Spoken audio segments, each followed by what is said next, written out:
ఈ శ్రావణ మాసంలో వచ్చేటువంటి మరొక ముఖ్యమైన పండుగ నాగుల చవితి 8/8/2024 రోజున నాగుల చవితి. 9/8/24 రోజున గరుడ పంచమి. దీన్ని చాలామంది నాగుల పంచమి అనుకుంటున్నారు. సరే, అది నాగుల పంచమి అనుకోండి, గరుడ పంచమి అని. బట్ నాగుల చవితి రోజున ఏం చేయాలి? తప్పకుండా నాగేంద్రుడిని పూజ చేయాలి. సర్పాకారటువంటి స్వామిని పూజించాలి. జంట నాగులని పూజించాలి. తప్పకుండా పుట్టలో పాలు పోయాలి. ఎన్ని పాలు పోయాలి? లీటర్ల కొద్ది పాలు పోసి రోడ్డు పాలు చేయకండి. 2 ఉద్ధరణలు ఆ పుట్ట మీద వేయండి.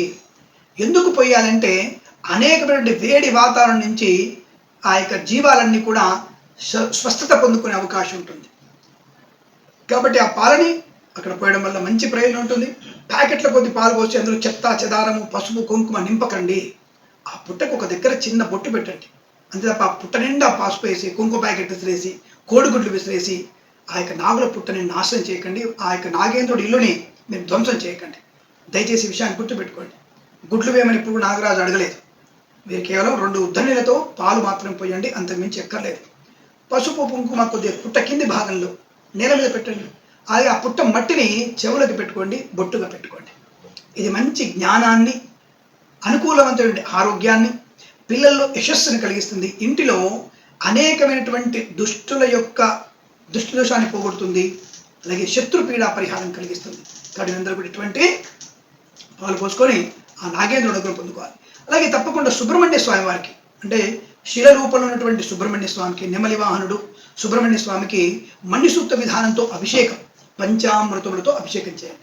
జంట నాగులకు పూజ చేసి సుబ్రహ్మణ్య స్వామి కూడా పూజ చేయడం వల్ల మీకున్నటువంటి గర్భస్థ దోషాలు, అంటే పీసీఓడి ఉందండి, ఓవరీస్ లేవండి, ఎగ్ ఫార్మింగ్ లేదు, ప్రేగులలో గర్భం వస్తుంది, ఫామ్ అవుతోంది, ఇలాంటివన్నీ కూడా తొలగిపోయే అవకాశం ఉంటుంది. కాబట్టి తప్పకుండా సత్సంతాన ప్రాప్తి కొరకు ఈ యొక్క నాగేంద్రుడిని పూజ చేసుకోవచ్చు. మరి గరుడ పంచమి రోజున మీరు తప్పకుండా గరుత్మంతుల వారిని పూజించాలి. నాగుల పంచమి అనుకున్నా 2 చుక్కల స్వామి దండం పెట్టుకున్నా గరుత్మంతుడిని ఎక్కువ పూజించాలి. ఎందుకు గరుత్మంతుని పూజించాలి అంటే శత్రు బాధ నుంచి ముక్తి కలిగించేవాడు, సంకల్ప సిద్ధిని కలిగించేవాడు గరుత్మంతుడు. అత్యంత వేగంగా మన పనులను పూర్తి చేసేవాడు, వేగవంతమైన గమ్యాన్ని చేరుకునేవాడు. కలియుగంలో వయసు పెరిగిపోతుంది. ఆ వయసు ఉన్నప్పుడే మనము అనుకూలవంతమైన స్వప్రయోజనాల్ని, లోక కళ్యాణాన్ని జరిగించే శక్తిని కలిగిస్తాడు. ధనధాన్య వృద్ధిని, గృహాన్ని, సంతానాన్ని, పెద్దల యొక్క ఆశీర్వచనాన్ని, అలాగే అనేకమైనటువంటి విదేశీయానాన్ని, ఇలా అనేకం ఇవ్వగలిగేటువంటి అవకాశం గరుత్మంతుడు. అందుకనే గరుడ పంచమి రోజున గరుత్మంతుల వారిని మనం పూజించే ప్రయత్నాన్ని తప్పకుండా చేయాలి.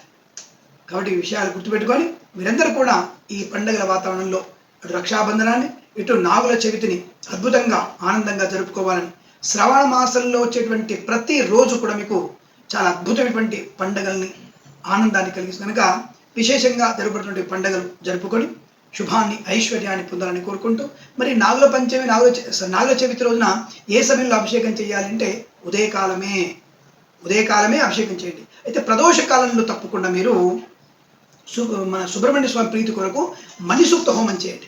దేనికి?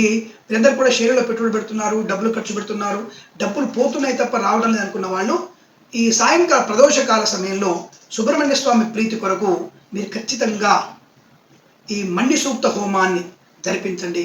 చాలా అద్భుతమైనటువంటి ఆర్థిక లాభాలు ఉంటాయి. తప్పకుండా మీకు అనుకూలవంతమైన ధన, ధాన్య, విద్య, ఉద్యోగ, వ్యాపార శుభయోగాల పరంపర పొందుకునే అవకాశాలు బలంగా తెలియజేసుకుంటూ సర్వేజన సుఖినో భవంతు. ప్రేమతో మీ కిరణ్ శర్మ.